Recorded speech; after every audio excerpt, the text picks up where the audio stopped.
Hey guys, it's Ealy Magazine checking in at the Intruder ATO premiere with Michael Ealy. Congratulations on another amazing film. Thank you so much. Yeah. Did it feel odd being on the other end of the film? Because we know in The Perfect Guy, you were actually the psychopath in that film. So did it feel odd having to go to fight with the actual intruder in this film? Yeah, it not only did it feel odd to be on the opposite end of the spectrum, it was actually part of the appeal of taking the role. Oh my God, yeah. And, you know, the director, Deon Taylor over here, insisted that I, you know, not be who I've normally been, you know? So Scott's not kind of an anti-hero, right? Like he can't fight, he can't fix anything. It's kind of one of these new men out here that, you know, kind of can't guys, let me call somebody to do it, you know what I mean? Let me call somebody to do that. Call somebody to fix that, you know what I mean? Because they don't like to work with their hands, and that's kind of one of the themes in the film. But I feel like, you know, just like I said, just it was nice to be on the opposite end of the spectrum because I've done that, and you know, I always try to diversify and do something different, and so it felt different, and that was good. What's the learning lesson in Scott's character? Because I mean, ladies, you never want to have to call another man to do anything. I'm not going to give too much away, but still, what's the really takeaway from the character? Well, as I told Megan, the takeaway is listen to your husband. wait. Okay. Because you know, I think it was.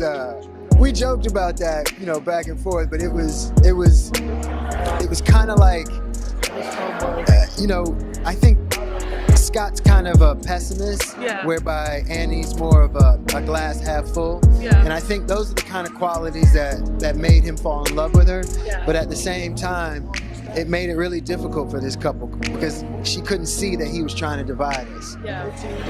And I get it. I get how that happens. And I know you guys wanted to make, you know, Scott and Annie relatable. In what ways did you guys succeed with that? You know, how are people going to really connect with the characters? Scott is not perfect. Scott is not perfect. And we don't try to hide it. We deal with it head on. And I feel like, you know, the circumstances of the film in terms of this sociopath who's trying to come between them, I think that in and of itself kind of creates a more realistic setting, you know, for these two. So I think that's how we kind of got it done. Well, congratulations on another great film. I can't wait to check it out in just a little bit here. Guys, checking out Ealy Magazine, talking with Michael Ealy, The Intruder. Congratulations on another great film. Thank you. How do you feel that viewers will really relate to the character or the couple itself of Scott and Annie? I mean, I think everybody, you know, in relationships, you have seasons where you do amazing, you have seasons where you struggle, and I think the thing that I really loved about Scott and Annie is that you kind of see the couple very transparently. It's not perfect, you know, but you can tell they really love each other, and I feel like that makes you want to root for them, God willing. And for me, the character of Annie, I loved her because she just has like a very pure heart, and she believes the best in people, and she has a heart for like the underdog, and probably to a fault. Absolutely that. But I love that we were able to explore this type of character, and I also think it makes the perfect type of character where you get to be in the screen and you get to be in the theater and yelling at the screen and having an interactive experience just because of how these characters go about it. So And being that you are married, you know, in the film, you know, they're saying that you weren't really alert to what was really going on with the neighbor. How do you feel as far as just women being able to trust their husbands and just follow behind their husbands in the case of when it comes to just protection and overall in a marriage? Yeah, I think the one thing that was interesting about the actual movie is that the way it was made is that you could see Scott's perspective and you could see what was really going on with Charlie, but what you couldn't see, or what Annie couldn't see, was any of what they were saying. And I think, you know, Michael will tell you, I'm like, well, what do you think the moral of the movie is? He's like, listen to your husband. I'm like, that's funny. That's fine. Okay, Devon.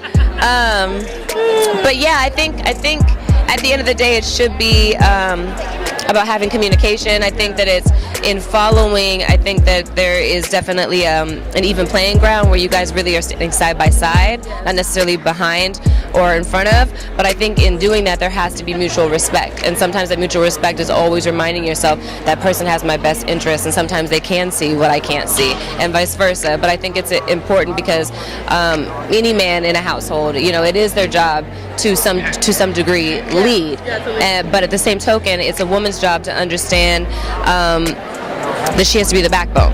Right. So finding that balance and knowing kind of how to navigate it, I don't think it's easy for anyone up front, but I think ultimately people can get there if they just do the work and communicate. Yeah. And if you were the other person watching Annie on the screen, what advice would you give Annie? Oh, girl. What would I say? I would say, when it starts to make your husband uncomfortable, that's when you have to say, okay, regardless of how I feel, or if I feel like this guy is a nice guy or a hurt guy or he's hurting or whatever it is, ultimately it makes my husband feel uncomfortable. So at that point, that's when I got to step back, be kind from a distance, but not kind up close. So. Awesome advice. Congratulations. Thank you so much. Checking out She Magazine, Meagan Good.